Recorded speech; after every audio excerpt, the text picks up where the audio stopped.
Hello friends, so I am Kishan Barai from Barai overseas और आज हम चर्चा करने जाने वाले हैं डीएनबी क्रेडिट रिपोर्ट के बारे में। तो दोस्तों, सबसे पहले तो ये जानते हैं कि क्रेडिट रिपोर्ट क्या होता है। क्रेडिट रिपोर्ट वो चीज है जिसे हम बायर का क्रेडेंशियल्स जान सकते हैं कि बायर कैसा है, क्या हम उसको उधारी में माल दे सकते हैं या नहीं। देखिए दोस्तों, बहुत सारे हमको क्वेश्चन आ रहे थे कि हमको बायर की जांच कैसे करनी चाहिए, कैसे हमको पता चलेगा कि बायर जेन्युइन है, राइट। और इसके कई बहुत सारे वेज हमने बताए थे हमारे 1 to 20 वीडियो सीरीज में। जैसे कि आप एम्बेसी को मेल भी कर सकते हो अपने बायर्स की डिटेल के साथ के जो हमारी इंडियन एम्बेसी जो फॉरेन कंट्री में एस्टैब्लिश है, तो वहाँ से भी हमको जानकारी प्राप्त होती है। लेकिन अगर मैं मोटे मोटे तौर की बात करूं तो नॉर्मली जो क्रेडिट रिपोर्ट की एजेंसियां होती है, राइट, या फिर नॉर्मली हमको जहां से इंफॉर्मेशन प्राप्त होती है वो सिर्फ इतनी प्राप्त होती है कि ये कंपनी रजिस्टर्ड है, राइट, ये कंपनी रजिस्टर्ड है। अब ये जानकारी प्राप्त हम कर लेते हैं तो ये इनफ नहीं है, ये इनफ जानकारी नहीं है, हमको और भी जानकारी चाहिए। तो इसके कारण हम क्रेडिट रिपोर्ट की डिमांड करते हैं। वैसे तो बहुत सारी कंपनी है जो क्रेडिट रिपोर्ट देती है, लेकिन दोस्तों डीएनबी जो है ये सबसे पुरानी कंपनी मानी जाती है, राइट। ये इनका एस्टैब्लिशमेंट बताया जा रहा है 1841 में हुआ, यानी कि शायद हमारा जन्म भी नहीं हुआ था उसके पहले की ये कंपनी है और ये क्रेडिट रिपोर्ट हमको बना के देती है। हालांकि जैसे मैंने कहा दोस्तों कि बहुत सारी कंपनी होती है जो आज भी क्रेडिट रिपोर्ट बनवाने का काम करती है और हमको बायर का डिटेल्स देती है, लेकिन बहुत सारे क्रेडिट रिपोर्ट्स मैंने देखे हैं जिसमें इंफॉर्मेशन आती है वो पर्याप्त नहीं होती और हमको प्रॉब्लम आ जाती है।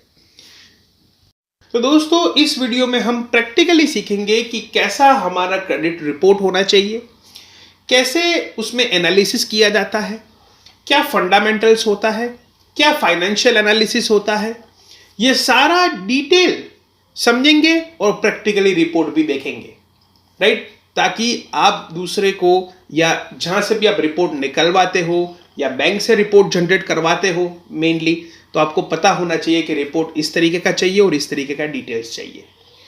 और डिटेल्स आने के बाद उसमें वर्क कैसे करना, उसको कैसे समझना, ये भी आना बहुत जरूरी है। तो हम डिटेल में आज समझेंगे भी। दोस्तों, शायद यहां पर आपको प्रश्न आया होगा कि हमने डीएनबी ही क्यों चुना। यहां पर वो इसलिए क्योंकि डन्स एंड ब्रैडस्ट्रीट का रिपोर्ट जो आता है वो बहुत सिक्योर्ड और बहुत ही डिटेल्ड और बहुत ही एक्यूरेसी वाला आता है as compare to other agencies. हालांकि डीएनबी वाले कोई मुझे बेनिफिट नहीं दे रहे ये वीडियो बनाने के लिए, ये आपको बेनिफिट हो इसलिए ये वीडियो बनाया जा रहा है। कल सवेरे कोई और अच्छी कंपनी आएगी तो हम उसके बारे में भी बताएंगे, कोई प्रॉब्लम नहीं है। अब यहां पर हम आपको प्रैक्टिकली केस स्टडी में मैं आपको ले जाना चाहता हूं। अब ये दोस्तों देखिए, तस्वीर में जो व्यक्ति आपको दिखाई दे रहे हैं वो मेरे स्टूडेंट है पार्थ सरसादवरिया जी। ये पार्थ जी ने भी आप लोगों की तरह ही ऑनलाइन कोर्स मेरा ज्वाइन किया था कुछ साल पहले, राइट। और उनका एक डील था तकरीबन 1 साल पहले की बात कर रहा हूं, राइट। और उनको हाल ही में एक ईसीजीसी क्लेम पास हुआ है उनका कुछ महीने पहले, जिसके बारे में मैंने ट्विटर में जिक्र किया हुआ है। जो मुझे ट्विटर में रेगुलरली हमारा बाराई ओवरसीज का अकाउंट फॉलो कर रहे हैं, वहां पर हम बहुत सारी अपडेट्स देते रहते हैं। तो बात यहां पर यह थी कि पार्थ जी ने काफी एफर्ट करके एक बायर ढूंढा था, वो था गैबोन में, और उनको गार्लिक चाहिए था। अब गार्लिक चाहिए था उनको डीपी के टर्म्स में, यानी कि बैंकिंग टर्म्स था, right, bank to bank involve था, डॉक्यूमेंट्स बैंक से रूट होने वाले थे और उसका ईसीजीसी कवर भी ले लिया था। लेकिन मैंने पार्थ जी को कहा था कि पार्थ जी आप जो है अपना डीएनबी रिपोर्ट करवाइएगा, और उन्होंने एक रिपोर्ट करवाया था लेकिन वो डीएनबी का नहीं था, राइट। अब क्या हुआ, वो रिपोर्ट आ गया, वो इंफॉर्मेशन उसमें अवेलेबल थी, लेकिन मेनली वो इंफॉर्मेशन कंपनी को लेके थी कि हाँ ये कंपनी रजिस्टर्ड है, हाँ ये कंपनी है, अब नॉर्मली जब भी मैं लोगों को बायर वेरिफिकेशन के बारे में बात करता हूं तो लोग हमेशा एक ही माइंड में आता है मेजॉरिटी लोगों को कि बायर वेरिफिकेशन का मतलब ये कि उसकी कंपनी वहां पर एस्टैब्लिश है, उनका वहां पर ऑफिस है, बस यानी कि ये वेरीफाई हो गया। No, that does not mean only verification, right. अब आज आप देखिए दोस्तों, थोड़ा प्रैक्टिकली सोचिए कि कोई भी चोर लोग भी होंगे, वो भी अपनी कंपनी तो खोलेंगे, राइट। फ्रॉड करने के लिए भी तो कंपनी चाहिए, फ्रॉड करने के लिए भी तो ऑफिस चाहिए। तो ऑफिस और कंपनी, ये चोर लोगों की भी बेसिक रिक्वायरमेंट है, ये फ्रॉड लोगों की भी बेसिक रिक्वायरमेंट है। इससे यह साबित नहीं हो जाता कि ये कंपनी अच्छी है, राइट। ये तो आपको नॉर्मल, अगर आप एम्बेसी में भी मेल कर दोगे, राइट, या नॉर्मल गवर्नमेंट की साइट्स होती है, उसमें भी आप सर्च करके पता लगा सकते हो कि हाँ ये कंपनी वेरीफाइड है, रजिस्टर्ड है, इनका लाइसेंस वेरीफाइड है। कोई लोग मुझे व्हाट्सएप में भेजते हैं, सर देखो मेरे पास दुबई का बायर है, उसने सारे अपने रजिस्ट्रेशंस मुझे भेज दिए हैं, क्या मैं डील करूं, राइट। अभी भी लोगों को नहीं पता चल पा रहा है ये बात, राइट। तो अपना रजिस्ट्रेशन फॉरेन कंट्री में बताना, राइट, या बायर आपको फॉरेन कंट्री का अपना लाइसेंस रजिस्ट्रेशन बता दे, उसका मतलब ये नहीं होता कि वो सेफ है, राइट। पार्थ जी ने शिपमेंट किया था, 40 लाख प्लस का डील था, राइट, गार्लिक का तकरीबन 45 लाख के आसपास था, और उनके बायर के सारे रजिस्ट्रेशंस थे जो उनके पास होने चाहिए, राइट। जैसे कंपनी का रजिस्ट्रेशन तो होता ही है, साथ में चेंबर ऑफ कॉमर्स का रजिस्ट्रेशन, अन्य वगैरह सब कुछ बायर का अच्छा खासा रजिस्ट्रेशन था, जैसे हम कराते हैं ना, IC code, FIEO, APEDA, chamber of commerce, हर जगह रजिस्ट्रेशन, राइट। ऐसे उनके बायर के भी थे उस कंट्री के, गैबॉन में। लेकिन क्या हुआ दोस्तों, 1 रुपया नहीं आया, 1 रुपया नहीं आया, राइट। तो रजिस्ट्रेशन होना फॉरेन कंट्री में यह पर्याप्त नहीं होता, और अल्टीमेटली पार्थ जी को ईसीजीसी से पैसा लेना पड़ा। थैंक्स टू गवर्नमेंट कि ईसीजीसी ने सपोर्ट किया, राइट, इतनी बड़ी अमाउंट थी। लेकिन दोस्तों पार्थ जी हारे नहीं, इनमें से सीखते गए, सीखते गए, सीखते देख गए, और आज की डेट में उनको $4 लाख का ऑर्डर आया हुआ है मैक्सिको से।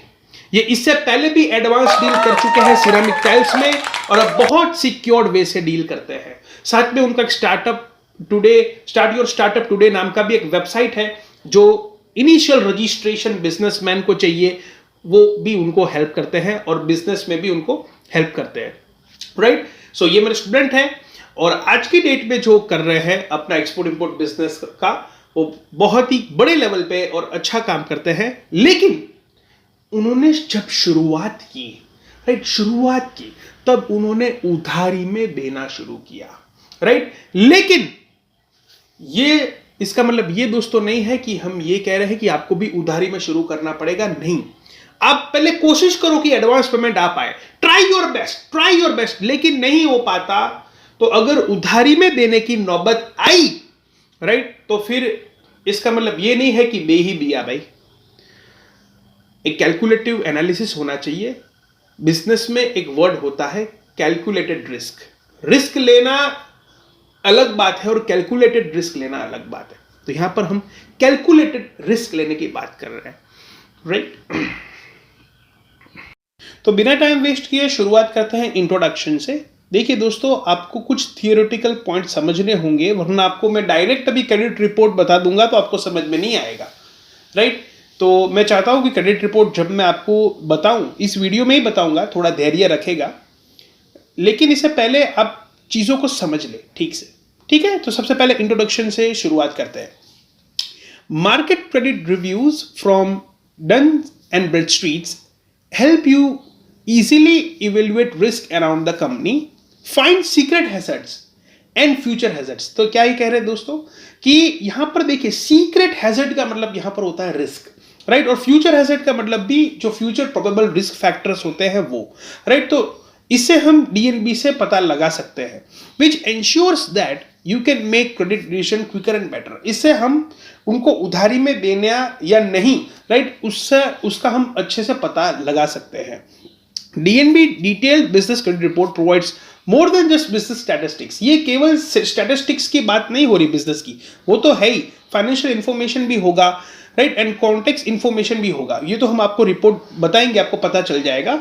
लेकिन उसके अलावा बहुत सारी चीज़ें होती है रिपोर्ट में जो हमको एक्वायर करना होता है। और दोस्तों ये आप मत मानिए कि ये तो बड़ी कंपनी का के रिपोर्ट्स में ही होगा, नहीं। मैं जो आपको रिपोर्ट आगे बताऊंगा बहुत छोटे लेवल की कंपनी होगी। शायद आप कह सकते हो, आप में से बहुत सारे स्टूडेंट ऐसे कहेंगे कि ये तो शायद मेरे लेवल से भी छोटा है, राइट। आपके लेवल से भी छोटा कंपनी जो फॉरेन का, रशिया का कंपनी है, उसका रिपोर्ट में लाके आपको बताऊंगा, राइट। और आप देखिएगा वो, right. The report by Dun & Bradstreet is one of the most popular business credit report. Definitely, it is one of the most popular. अब Dun & Bradstreet has the world largest commercial trading data network with tens and thousands of companies offering monthly receivable AR data. AR का मतलब यहाँ पर दोस्तों होता है accounting report, right. Account report इस तरीके का यहाँ पर मतलब होता है। एक तरीके का उनको बहुत अलग अलग जगह से, like global trade exchange program उनका है, उससे बहुत अलग अलग जगह से ऑफिशियल सोर्सेज से इनके पास डेटाबेस आता है बहुत सारी कंपनी का, राइट। काफ़ी सारी बार आप रिपोर्ट कराने जाओगे तो आपको बैंक वाले ऑफिशियल बोलेंगे कि इनका तो रिपोर्ट हाल ही में हो चुका है, राइट। तो आपको बहुत रीजनेबल रेट में वो मिल जाएगा। फिर अगर आप फ्रेश निकलवाना चाहते हो तो वो अपना एक स्पेसिफिक चार्जेस लेके आपको फ्रेश रिपोर्ट भी निकलवा दे सकते हैं। तो क्योंकि उनके पास बहुत सारी गवर्नमेंट एजेंसीज के साथ टाई अप है, राइट, बहुत सारी एजेंसीज के साथ उनका कोलैबोरेशन है, तो वो रिपोर्ट आपको ढंग तरीके से दे सकते हैं। और जैसे दोस्तों मैंने कहा कि ये आपका जन्म हुआ उससे भी पहले का कंपनी है शायद, क्योंकि ये 1841 का एस्टैब्लिश्ड कंपनी है। तो आप देखिए कि हमारा जन्म भी नहीं हुआ था, उससे पहले का ये कंपनी है, तो आप ये समझ सकते हो। अब दोस्तों समझते हैं what is a business credit report, right. अब नॉर्मली लोगों को यही लगता है, या हम यही नॉर्मली कहते हैं कि रिपोर्ट्स हम इसलिए लेते हैं ताकि हम ये पता लगा पाए कि बायर कैसा है, राइट। लेकिन केवल रिपोर्ट उनके लिए ही नहीं है, ये रिपोर्ट के और भी बहुत सारे मायने हैं। देखिए दोस्तों, business credit report is a document providing information on the enterprise, industry, owner and financial result of a company. Lenders, vendors, customers and other business can review your business credit report and use the information to make decisions about whether to do business with or lend to your money to your company। और यहाँ पर दोस्तों समझने की बात यह है कि कोई अगर आपकी कंपनी में लोग पैसा इन्वेस्ट भी करना चाहे तो भी ये रिपोर्ट निकलवाएंगे, राइट। क्योंकि मुझे बहुत सारे लोग आते हैं, सर कि मुझे बहुत बड़ा अमाउंट लगाना है एक कंपनी में, राइट। एक लोकल की कंपनी है, मुझे वहां पर इन्वेस्ट करना है।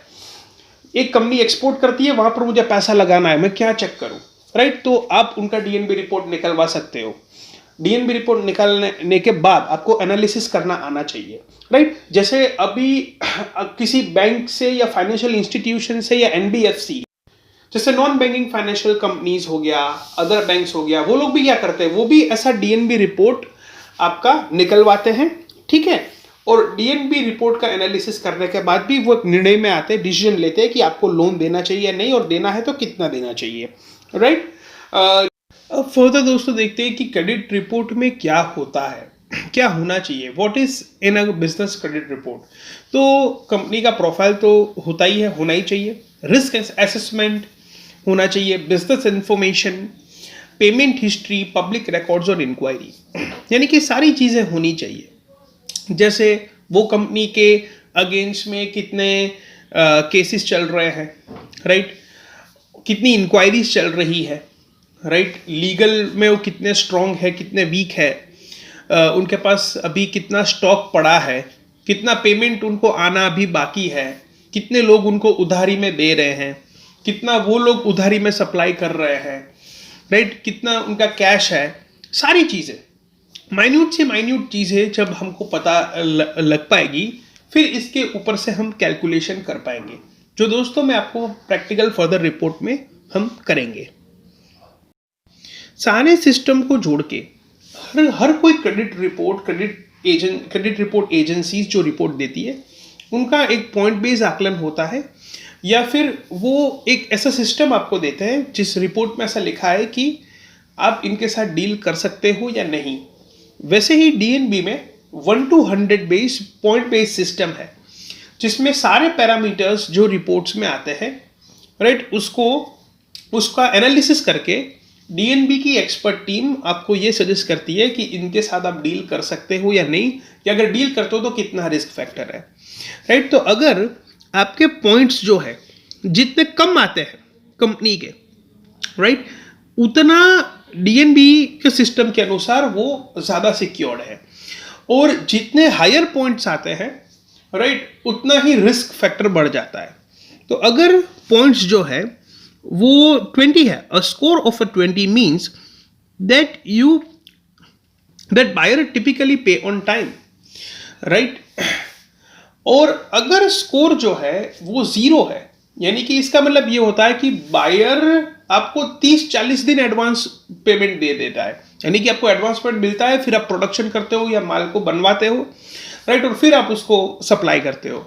तो 0 point is really very very good, right. तो एनीवेयर 0 to 29 पॉइंट्स अगर आता है तो लो रिस्क में चला जाता है, और रिकमेंडेशन होता है डीएनबी का कि you can proceed with this transaction.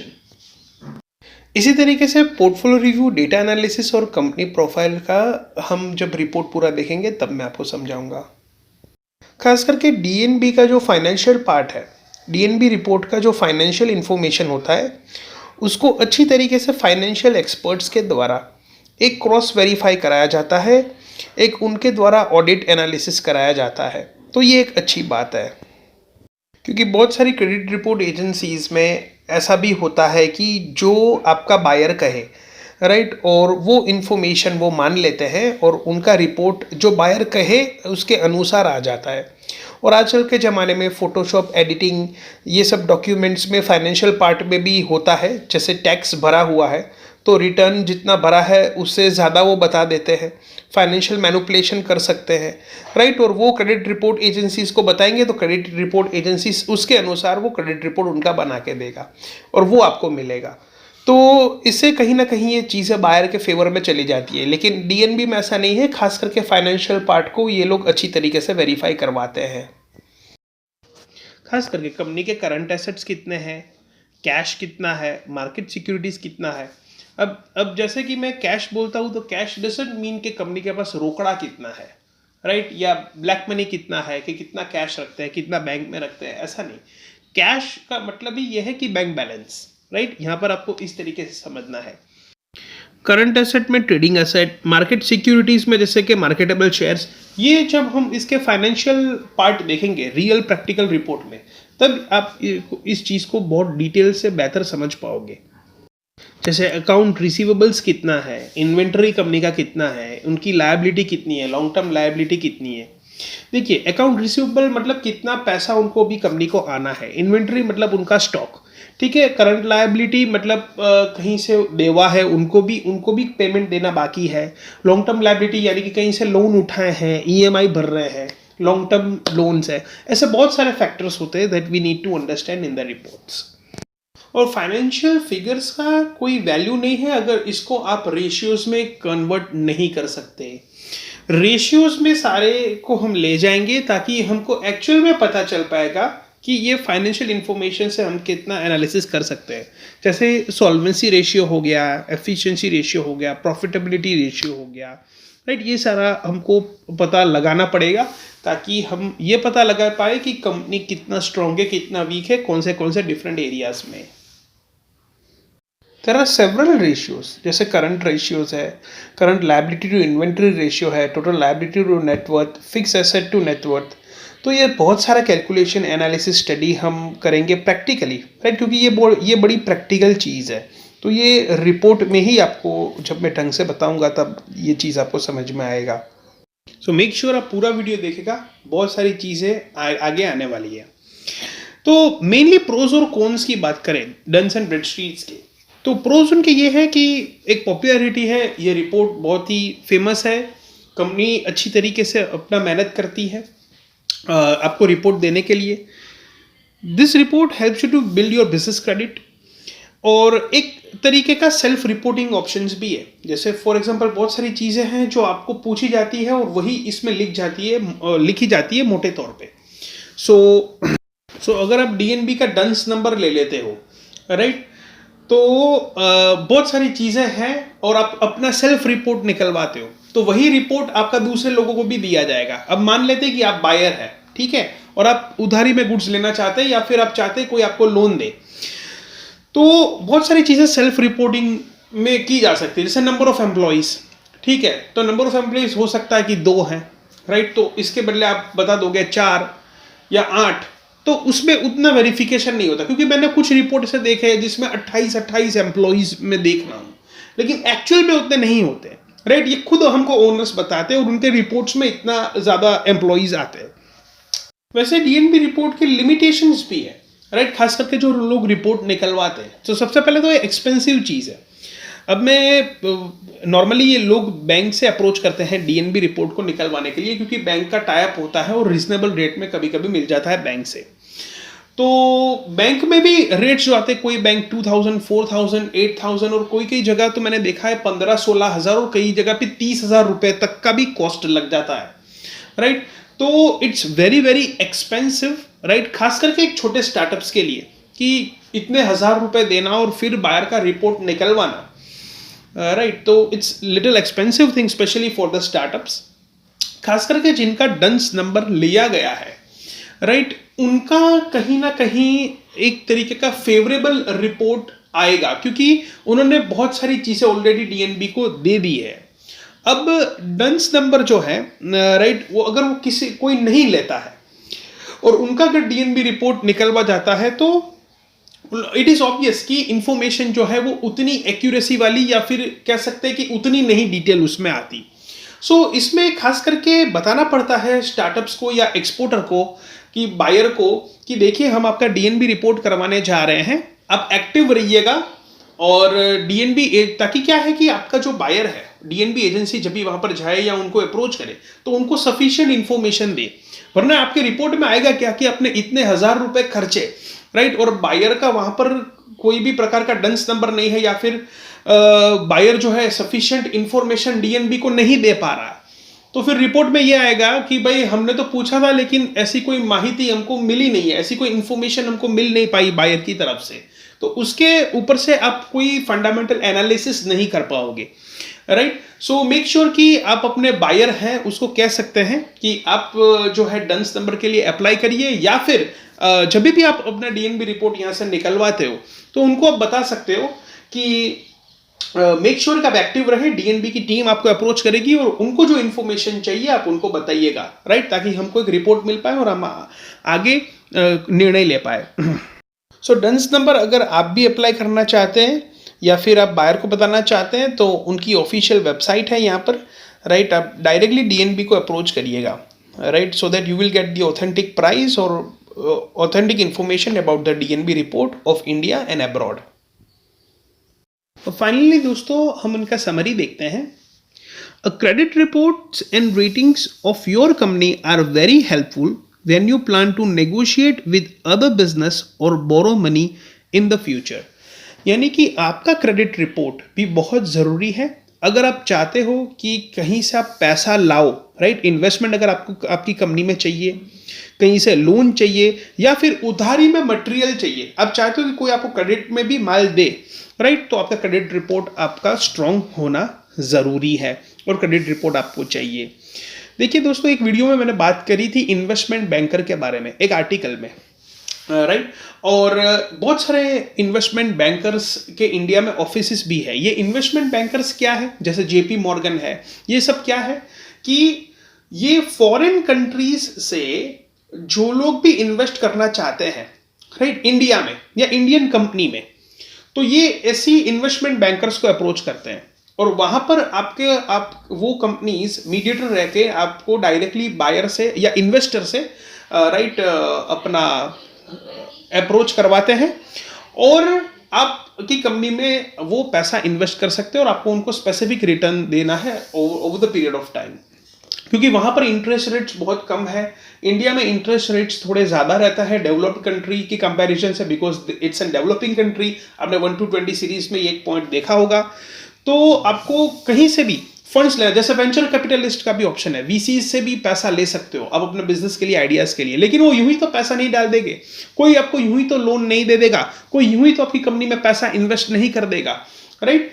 So in order to convince them right to trust on you, तो credit report is very important. ये केवल ऑफिस या अपना कंपनी के कागजात नहीं देखते, राइट, ये तो सबके पास होता है। इसमें कौन सी बड़ी चीज है ऑफिस और बिजनेस के डॉक्यूमेंट्स, राइट।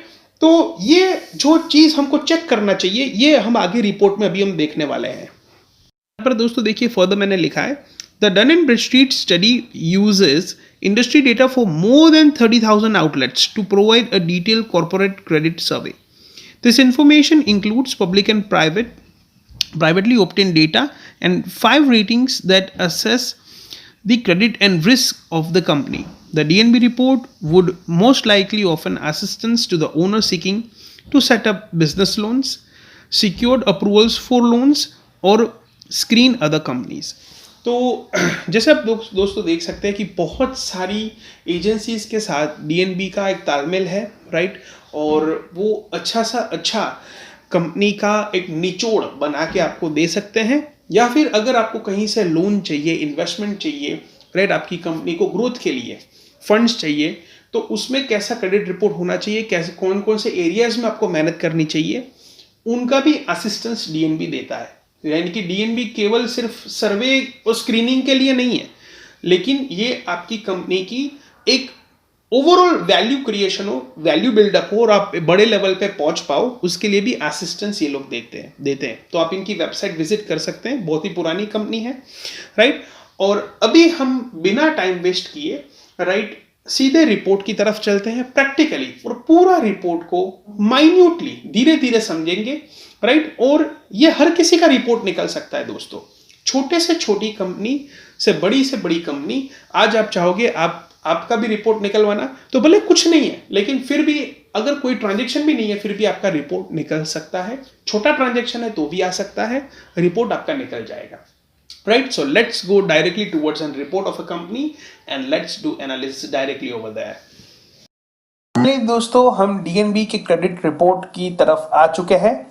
सो यहाँ पर दोस्तों मैं आपको ओरिजिनल रिपोर्ट दिखाने जा रहा हूँ, लेकिन क्योंकि राइट ये हमारे क्लाइंट का है, तो उनके बारे की डिटेल को हाइड करनी भी हमारे को बहुत ज़रूरी है। तो ये मैंने पीडीएफ को एडिट किया है, राइट, और बायर की कंपनी की जगह बायर्स को ऐसा मैंने कर दिया है, लेकिन कोई भी फाइनेंशियल इंफॉर्मेशन यहाँ पर मैंने चेंज नहीं की है। यहाँ पर हमारा मकसद ये है कि आपको एक प्रॉपर डीएनबी रिपोर्ट का एनालिसिस करना आ पाए, राइट। तो बेसिकली ये आप देख सकते हो कि यहाँ पर कंपनी का डिटेल है और यहाँ पर उसका एड्रेस आता है, फोन नंबर, यहाँ पर उनका डंस नंबर, रजिस्ट्रेशन नंबर, और यहाँ पर देखिए दोस्तों एक्टिव बताया गया है, यानी कि एक कंपनी जो है भी ऑपरेशन में है और सिंगल लोकेशन, यानी एक ही उनका एड्रेस है, तो सिंगल लोकेशन, राइट, है, मल्टीपल जगह पे नहीं है। यहाँ पर लिखा गया है दोस्तों कि ये कंपनी का आप जो भी लेटेस्ट अलर्ट्स है आप अपडेट कर सकते हो अपने डीएनबी के अकाउंट से, वेबसाइट से, क्योंकि आपने ये रिपोर्ट का चार्जेस दिया हुआ है, राइट। अब जो है यहाँ पर देखते दोस्तों इंपॉर्टेंट बात आती है एनुअल सेल्स का। तो एनुअल सेल्स आप देख सकते हैं दोस्तों कि कंपनी का है 6,35,281, राइट, यानी कि इतना बड़ा कंपनी नहीं है, एकदम छोटा कंपनी है, तकरीबन 6 लाख का उनका साल का टर्नओवर है। तो ऐसा नहीं होता कि बड़ी कंपनी का ही रिपोर्ट हम निकाल सकते हैं, ऐसे बहुत सारे रिपोर्ट्स मैंने देखे जो छोटी छोटी कंपनी है का भी आप निकलवा सकते हो, राइट, कोई इश्यू नहीं है। एज जो है 3 साल हुए, तकरीबन 2017 में उनका सेटअप था। उनका लीगल फॉर्म है LLC company, limited liability company, और लाइन ऑफ बिजनेस एक तरीके का ये बिजनेस सर्विसेज देती है।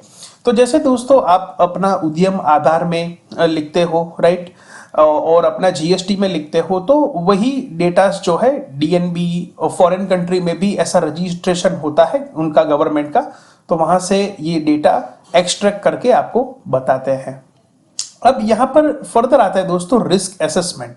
रिस्क एसेसमेंट में 5 बॉक्सेस दिए गए हैं, जैसे कि ओवरऑल बिजनेस रिस्क में लो है, लो मॉडरेट है, मॉडरेट का मतलब मीडियम, एवरेज, फिर मॉडरेट हाई और हाई। तो अगर ये कंपनी की बात करें तो इसके साथ अगर हम डील करते हैं, राइट, तो हमारा रिस्क जो है वो लो मॉडरेट है, यानी कि इतना ज्यादा रिस्क नहीं है, आप ले सकते हो। और यहां पर देखिए मैक्सिमम क्रेडिट रिकमेंडेशन भी दिया गया है कि ये कंपनी को आप उधारी में अगर माल देना हो, राइट, तो तकरीबन 15,000 का दे सकते हो। 15,868 यहां पर लिखा गया है, राइट, कि इतना क्रेडिट का अगर कंपनी को आपको देना है तो दे सकते हो, उससे ज्यादा फिर आपका रिस्क बढ़ जाएगा, राइट। तो ये रिकमेंडेशन डीएनबी की तरफ से दिया गया है। और भी फाइनेंशियल आंकड़े यहाँ हम आगे देखेंगे और समझेंगे भी। अब यहाँ पर देखिए overall assessment of this company, इसका स्टेबल कंडीशन बताया गया है, राइट, कि इसका कंडीशन स्टेबल है based on the risk of failure, high likelihood of continued operation, कि कंपनी का जो एग्जिस्टेंस है वो कंटिन्यू आगे भी रहेगा, ऐसे मैक्सिमम चांसेस है। और बेस्ड ऑन एबिलिटी टू पे and actual payment behaviour from the trade credit data, तो ये एबिलिटी टू पे द ऑब्लिगेशन यानी कि उसका जो देवा है, राइट, ये दे सकते हैं। अब फर्दर हम दोस्तों देखते हैं कि डीएनबी का जो रेटिंग है वो यहाँ पर H2 दिया गया है। अब ये हम आगे देखेंगे कि H2 एग्जैक्टली है क्या, वो आगे रिपोर्ट में समझा गया है, तो वो फर्दर समझेंगे। तो जैसे हम जानते थे कि कंपनी का सिंगल लोकेशन में ही मेनली एग्जिस्टेंस है, एक ऑफिस आप कह सकते हो, राइट, और ये सोर्स जो है डीएनबी में से निकाला गया है। अब इंपॉर्टेंट बात आती है दोस्तों फाइनेंशियल ओवरव्यू। ये किसी भी छोटी से बड़ी कंपनी का दोस्तों फाइनेंशियल डिटेल निकलता ही है। जब भी हम रिटर्न्स फाइल करते हैं तो बैलेंस शीट भी देना होता है, जो नॉर्मली हमारे सीए बना देते हैं। तो कभी कभी स्टार्टअप्स को पता नहीं रहता, लेकिन ऐसा डिटेल्स होता ही है। अब आप जब भी कोई बायर का डीएनबी वेरीफाई करें तो एक बार बायर को बता दीजिएगा कि आपका डीएनबी वेरीफाई हम करा रहे हैं, राइट, ये हमारा कंपनी का पॉलिसी है या फिर हमारा नॉर्म्स ऐसा बता दीजिएगा, ताकि डीएनबी का व्यक्ति वहां पर जाए तो आपका बायर अपने पूरी बिजनेस के डिटेल्स, राइट, वो सारा दे पाए, राइट, और डीएनबी के लोग वहां से कलेक्ट कर पाए तो आपको पूरी इंफॉर्मेशन मिलेगी इस तरीके से। जैसे सबसे पहले आप बैलेंस शीट में नेट वर्थ देख सकते हो, वो है 23,898, यानी कि कंपनी के नेट वर्थ जो है तकरीबन 23,000 रुपए है, राइट। अब नेट वर्थ दोस्तों क्या होता है कि कंपनी का जितना भी देवा है और कंपनी का जितना भी एसेट है, दोनों का माइनस करने के बाद जो बचता है वो कंपनी का नेट वर्थ हो जाता है। अब यहां पर हम दोस्तों देखते हैं, आगे समझते हैं ये कैसा आया। अब टोटल करंट एसेट आप देख लीजिए, ये है 3,37,555। करंट एसेट्स में क्या हो सकता है? करंट एसेट में कंपनी का स्टॉक हो सकता है, स्टॉक उन्होंने परचेस करके कहीं गोडाउन वेयरहाउस में रखा है या अपने घर पे रखा है, तो ये एसेट उनका हो जाएगा। फिर जैसे मार्केट में से उनको कुछ रुपया लेना है, राइट, तो वो भी करंट एसेट में कंसीडर किया जा सकता है। जैसे कोई छोटी मोटी स्टेशनरी है, राइट, वो भी इसमें कंसीडर की जाती है, यानी कि ये कंपनी का माना जाता है, राइट। फिक्स्ड एसेट में क्या कंसीडर किया जाता है? जैसे खुद का ऑफिस हो, खुद का वेयरहाउस हो, ये एक तरीके का फिक्स्ड एसेट होता है कि ये फिक्स है, ये एसेट मूव नहीं हो सकता।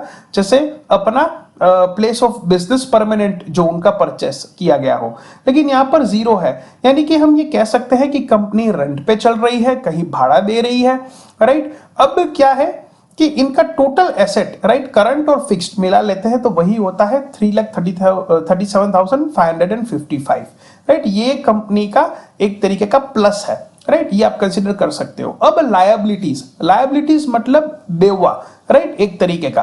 तो करंट लायबिलिटीज यहां पर है 3,13,657। इसका मतलब क्या है दोस्तों कि कंपनी को करंटली ये उनके ऊपर लायबिलिटी है, यानी कि ऐसा हो सकता है कि इतने का माल उन्होंने या इतनों का उन्होंने रॉ मटेरियल या स्टॉक, राइट, उधारी में लिया हो, राइट, ये देने का बाकी हो, कहीं से छोटा लोन उठाया हो, राइट, या जैसे कि रेंट है वो देने का कहीं बाकी हो, जो भी है, राइट, करंटली जो है वो लायबिलिटी में एड ऑन हो जाता है। लॉन्ग टर्म डेट में कोई बड़ा लोन लिया हो, राइट, वो उसमें नॉर्मली आता है। तो यहाँ पर कोई ऐसा बिग लोन या बिग फंडिंग ऐसा कोई लॉन्ग टर्म बेसिस से उठाया नहीं है जिससे वो रेगुलर ईएमआई भरते रहते हों। अब टोटल लायबिलिटी जो उनका होता है मेनली करंट के ऊपर ही है, तो 3,13,657। अब आप ये दोनों को माइनस कर देते हो, राइट, एसेट्स माइनस लायबिलिटी, तो ये उनका नेट वर्थ हो जाता है 23,898। राइट। ये हम कैलकुलेट करके भी देख लेते हैं।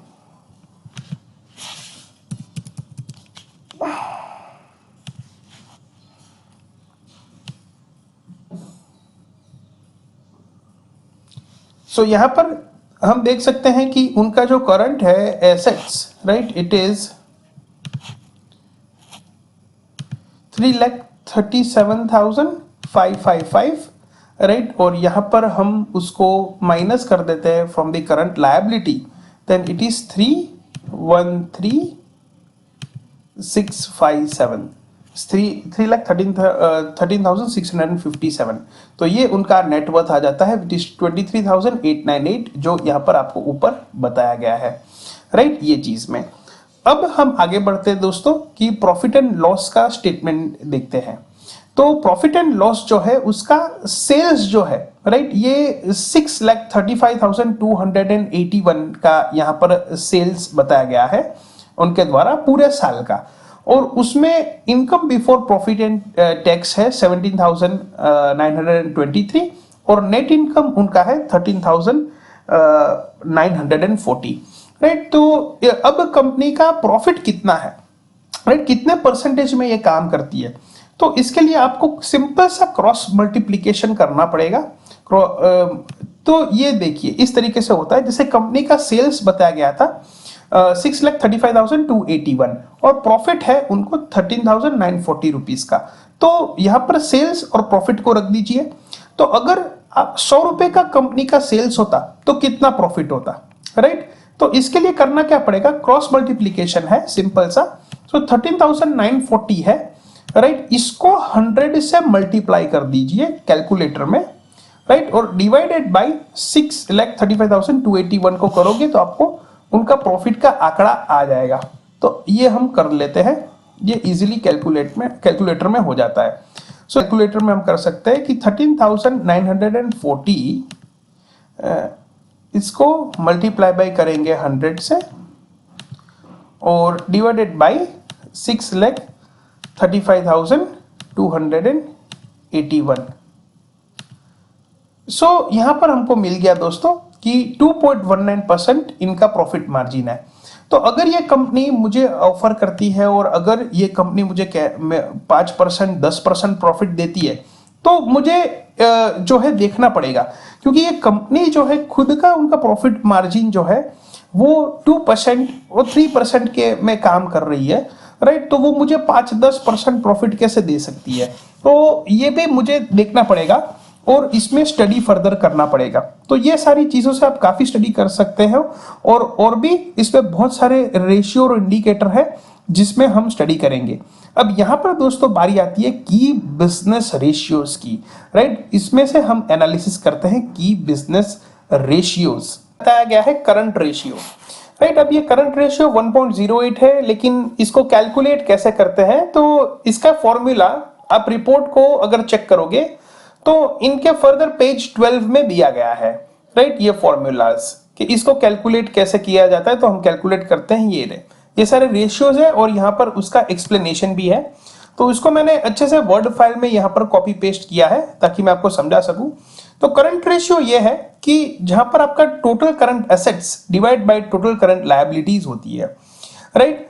तो ऐसा करने से क्या हमको फायदा मिलेगा, तो ये रेशियो जो है, this ratio shows the cover by current assets और short term creditors, and the higher the ratio the more assurance there is the payment of creditors can be met. यानी कि एक तरीके से आप देखिए कि यहां पर एसेट मतलब ये आपका कंपनी का प्लस है, जैसे कि आपका करंट एसेट है, जैसे कि आपका स्टॉक है, इतना पेमेंट आपको आने वाला है, राइट। और लायबिलिटी एक तरीके का आपका देवा है, राइट, आपने कहीं उधारी से लिया है, राइट, या आपका कोई छोटा क्रेडिट चल रहा है मार्केट में, या करंट है, right, it's not an long term liabilities.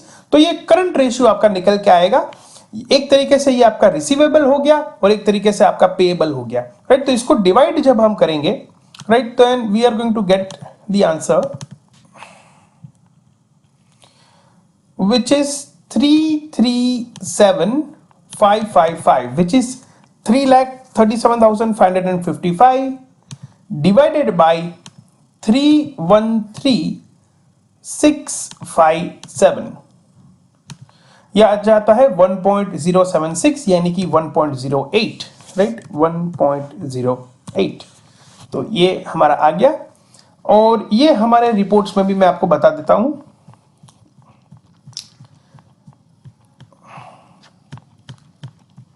ये दोस्तों आप देख सकते हैं कि ये हमारा करंट एसेट्स था, इसको हमने डिवाइड किया था करंट लायबिलिटीज से, राइट। तो ये हमको करंट रेशियो मिल गया विच वाज 1.08। तो यहां पर आप देख सकते हैं, ठीक है। अब राइट है क्विक रेशियो। तो अब यहां पर करंट रेशियो से हम क्या पता कर सकते हैं कि ठीक है, यहां पर पॉजिटिव है एटलीस्ट, राइट, यानी कि जितना बेवा है उतना ऑलमोस्ट रिसीवेबल है, राइट। तो इट्स ओके, राइट। यहां पर ऐसा नहीं है कि बेवा बढ़ गया है रिसीवेबल से, राइट। तो it is an profitable thing the current ratio यहां पर। लेकिन ये अगर ज्यादा बड़ा होता तो रेशियो तो अच्छा होता। जैसे अगर यहां पर वैल्यू होती कुछ 10-20 लाख, राइट, और ये वैल्यू होती कम, राइट, तो it was consider as a good. अब हम फर्दर दोस्तों देखते हैं, वो है क्विक रेशियो। तो क्विक रेशियो होता है net worth divided by total current liabilities. तो देख लेते हैं कि हमारा नेटवर्थ जो है वो है 23,898, जो हमने पहले कैलकुलेट करना आपको बताया था। तो डिवाइडेड बाय करंट लायबिलिटीज हो जाती है हमारी, राइट। ये तो टोटल जो चीज निकल के आती है 23,000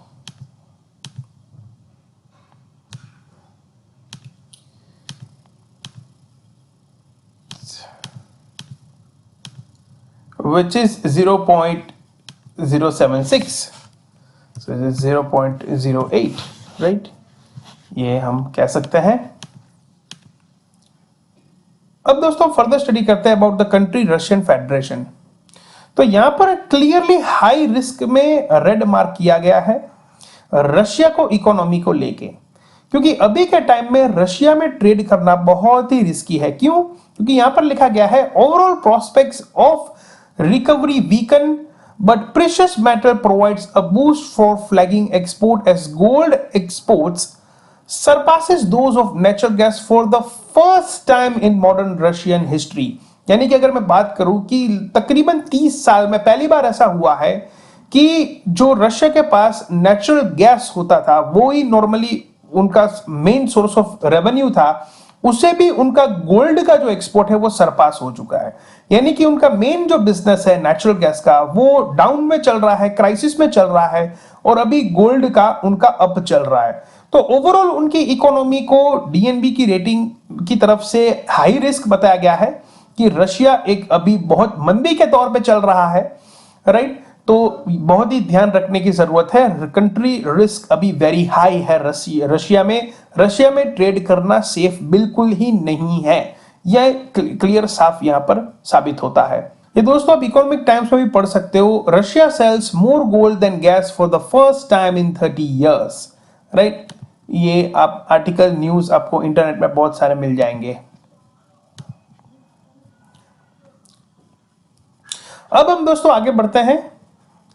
तो ये कंपनी का यहां पर जो है उनका कोई फॉर्मर नेम हो या उनके एम्प्लॉइज कितने हैं, उनका रजिस्ट्रेशन नंबर, राइट, ये सारी चीजें यहां पर आपको मिल जाएगी। अब यहां पर फर्दर डिटेल्स रशियन करेंसी में दी गई है, जो 1 Russian ruble equals to 0.98 Indian rupee, right. तो आप यहां पर इंडियन रूपी अगर 1 कर देते हो तो 1.02 रशियन रूबल्स आज की डेट में हो रहा है, राइट। और 1 रशियन रूबल्स जो है वो 0.98 इंडियन रुपीज है, राइट। तो ये स्थिति है यहां पर। अब DNB notice on corona virus impact बताया गया है दोस्तों कि कोविड की वजह से बहुत सारे रिस्ट्रिक्शंस हो चुके हैं, राइट। इसको ग्लोबल इमरजेंसी भी वर्ल्ड हेल्थ ऑर्गेनाइजेशन के द्वारा लगाया गया है, राइट। और क्योंकि ट्रैवलिंग में भी और गवर्नमेंट के रिस्ट्रिक्शंस में काफी बदलाव आते हैं, तो इससे बिजनेस में काफी इंपैक्ट हुआ है, राइट। तो इसके बारे में फर्दर अपडेट के लिए भी वेबसाइट दी गई है, और इसके बारे में डीएनबी भी रिसर्च करता रहता है, और उनका भी रिपोर्ट हम पेपर्स में देखते रहते हैं, और इंटरनेट में भी आता रहता है। तो ये सारी फैक्टर्स जो है वो किसी ने प्रिडिक्ट नहीं किया था और आगे भी नहीं कर सकते हैं, तो इसकी वजह से भी इम्पैक्ट काफी हुआ है बिजनेसेस को। तो इसका भी ध्यान हमको रखना होगा कि क्या मेजर्स है, क्या पॉलिसीज है। अब यहां पर रिस्क असेसमेंट में रिस्क इंडिकेटर में यहां पर 2 बताया गया है।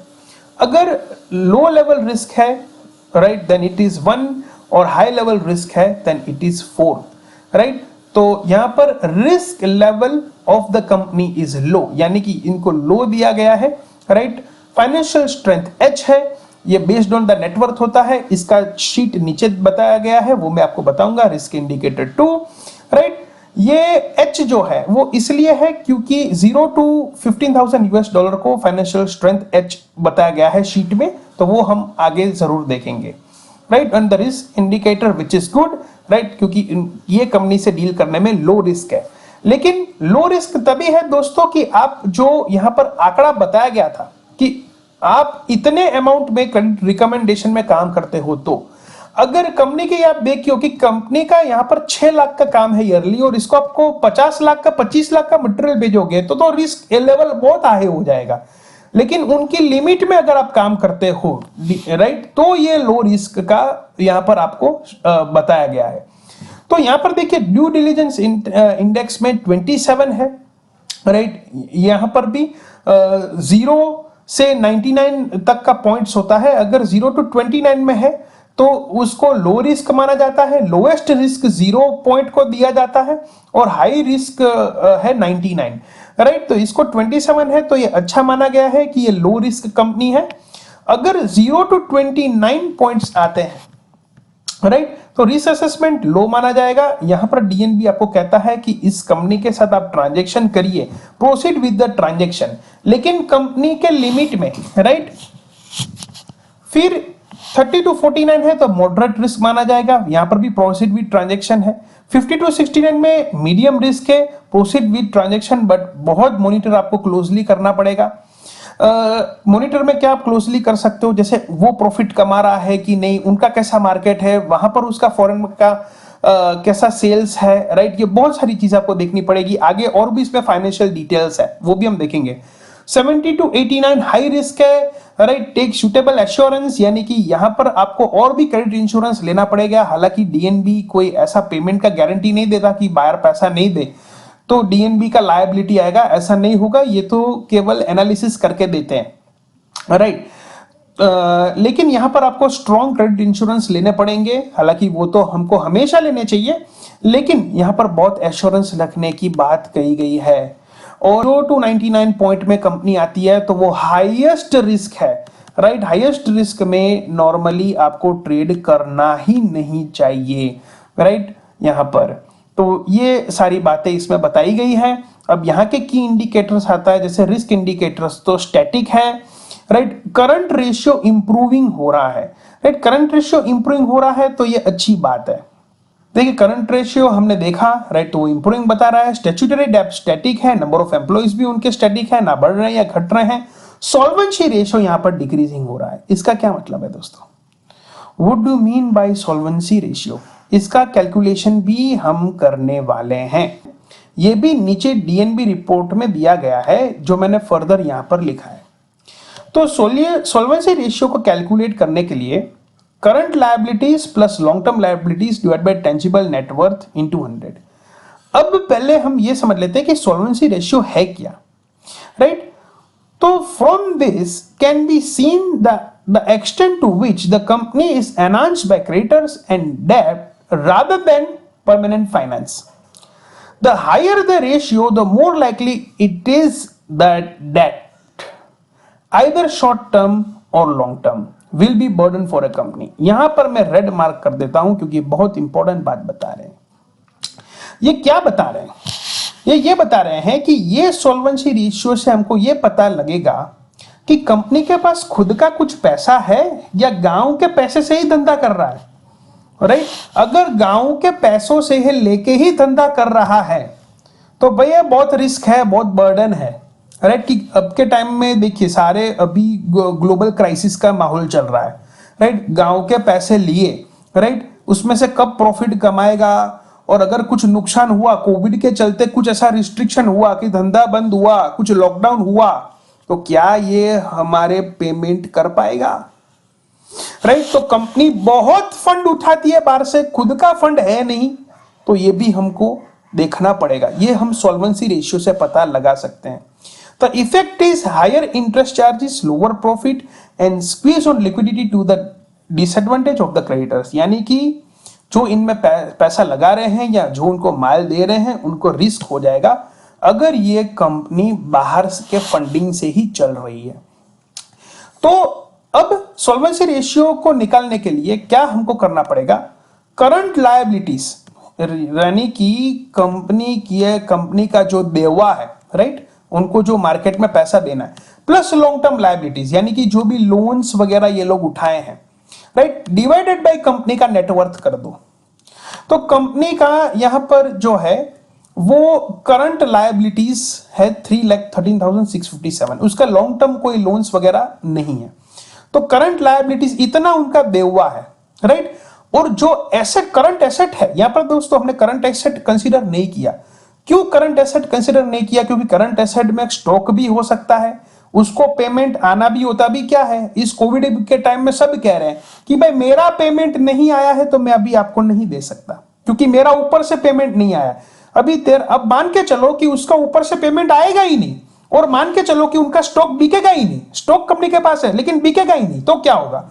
तो कंपनी का जो लायबिलिटी है, देवा है, उसको डिवाइडेड बाय कंपनी का नेटवर्थ का कर दो, राइट। ये जो आंकड़ा निकल के आएगा ये आपका आएगा सोल्वेंसी रेशियो। और इस कंपनी का सोल्वेंसी रेशियो अगर हमको कैलकुलेट करना है, करते हैं, राइट, तो which is 313,657 which is 3,13,657 divided by 23898, right.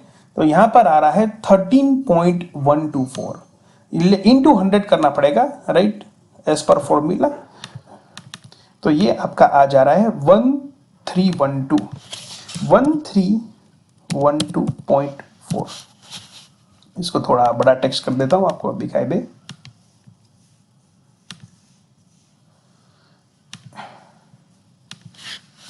ये देखिए दोस्तों, ये आप देख सकते हैं,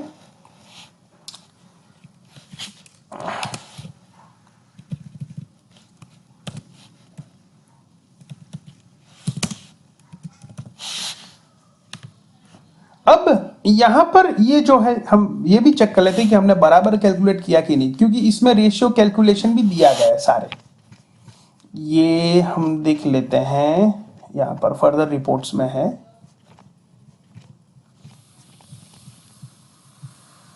ये रहा 1312.5, ठीक है। तो हमने कैलकुलेट जो किया वो बराबर है, ठीक है। अब यहां पर देखिए उनके दिसंबर के 2017 के भी डेटा है, तो उसमें उनका 1420.59 था सॉल्वेंसी रेशियो, और यहां पर है 1312.50।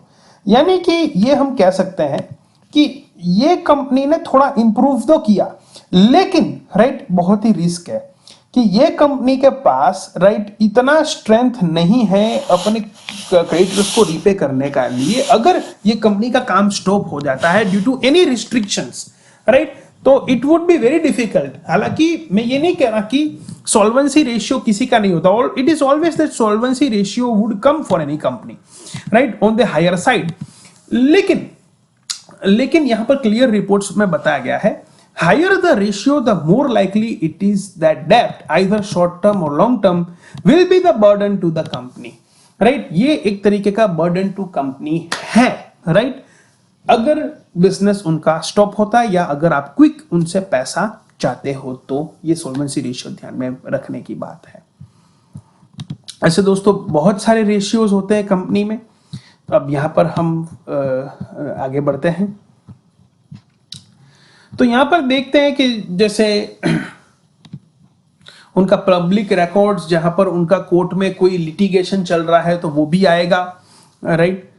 फिर उनका होल्डिंग्स कितना है, राइट, शेयर होल्डर, जैसे कि अब ऐसा नहीं है कि शेयर्स मतलब वो पब्लिक कंपनी हो गई, पब्लिक लिमिटेड, तो ही शेयर बार पाती है। प्राइवेट लिमिटेड कंपनी में भी डायरेक्टर के शेयर्स होते हैं, राइट। तो किसका कितना होल्डिंग है, उनका कितना प्रॉफिट कौन से ईयर में कैसा था, सेल्स कैसा था। अब आप देख सकते हो कि 2017 में कंपनी में कुछ काम किया, 2018 में कुछ नहीं, लेकिन 2019 में राइट उनका सम सॉर्ट ऑफ एक्टिविटी बढ़ा। अब यहां पर हम देखते हैं बहुत सारा है, जैसे कंपनी का टर्नओवर, राइट। तो यहां पर 17, 18, 19, क्योंकि 3 साल की कंपनी है तो तीनों साल का बताया गया है।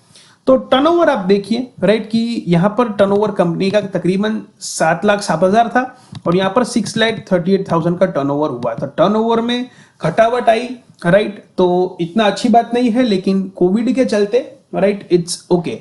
लेकिन यहां पर बिल्कुल ही उनका काम नहीं था 2018 में। तो ये एक चिंताजनक बात है कि ऐसा क्या हो गया कि एक साल आपने कुछ किया ही नहीं, राइट। फिर यहां पर प्री टैक्स प्रॉफिट यहां पर 5,000 था, यहां पर उसका 18,000 था। नेटवर्थ यहां पर 34,000 थी और अभी के टाइम पे नेटवर्थ उनकी 24,000 है। टोटल एसेट जो है वो 5,17,000 यहां पर थे।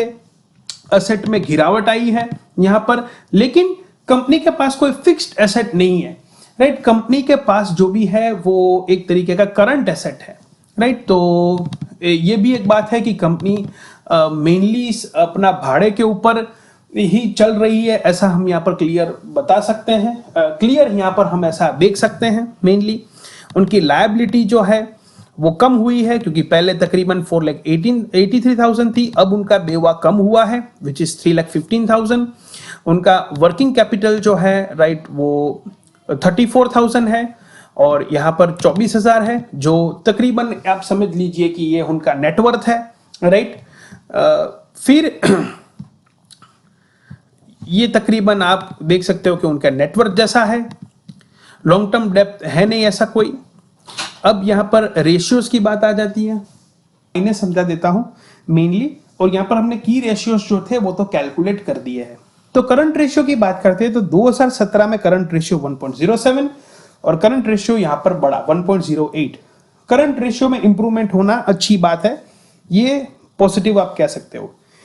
सॉल्वेंसी रेशियो जो है यहां पर 1420.59 और फिर राइट, लेकिन उसमें बहुत घटावट नहीं आई है, तो it is consider as okay, right. इसलिए डीएनबी ने यहां पर अभी रिस्क फैक्टर इसको इतना नहीं बताया गया है। For the smaller transaction of 15,000 credit if you want to provide them. फिर यहां पर बात आती है करंट लायबिलिटीज की, राइट, टू नेटवर्थ, तो ये वही है। सॉल्वेंसी रेशियो की बात आ गई है। फिर एसेट टर्नओवर, राइट, तो एसेट्स भी आप देख सकते हो कि assets are improved in 2019 as compare to 2017। फिर प्रॉफिट मार्जिन है जो हमने कैलकुलेट पहले ही किया था। अब कि पहले तो देखिए 0.71% में मार्जिन में काम करती थी, तो ये हम समझ सकते हैं कि कंपनी नई है तो सोचा होगा नो प्रॉफिट नो लॉस में काम करते हैं। और यहां पर कंपनी ने अभी थोड़ा प्रॉफिट बताया है, राइट, प्रॉफिट मार्जिन जो हमने पहले ही कैलकुलेट किया था, जो तकरीबन 2.82 है, बराबर है। फिर शेयर होल्डर रिटर्न्स भी यहां पर परसेंटेज दिया गया, ये तो उनके आंतरिक की बात है, ठीक है। तो हम उनके शेयर्स तो यहां पर परचेस नहीं कर सकते या नहीं लिए हैं, हमको तो उनके साथ बिजनेस करना है, तो ये एक उनका इंटरनल चीज है जिससे हमको ज्यादा फर्क नहीं पड़ता। रिटर्न ऑन एसेट्स, राइट, उनको क्या एसेट्स में रिटर्न होता है ये भी इतना हमको इंपैक्ट नहीं करता, राइट, खास करके फॉर दी स्टार्टअप्स। अब देखिए दोस्तों, करंट एसेट का उसने डिटेल में बाइफर्केशन दिया गया है, तो स्टॉक का मेनली उसमें है। अभी देखिए 3,15,000 तो उनका स्टॉक है मेनली, राइट, का एसेट में। अब कैश उनके पास है तकरीबन 24,000। डेटर्स 10,000 है, राइट, यानी कि आप ये समझ सकते हो कि 10,000 रुपीज उसको लेना है, राइट, ये एक तरीके का रिसीवेबल हो गया।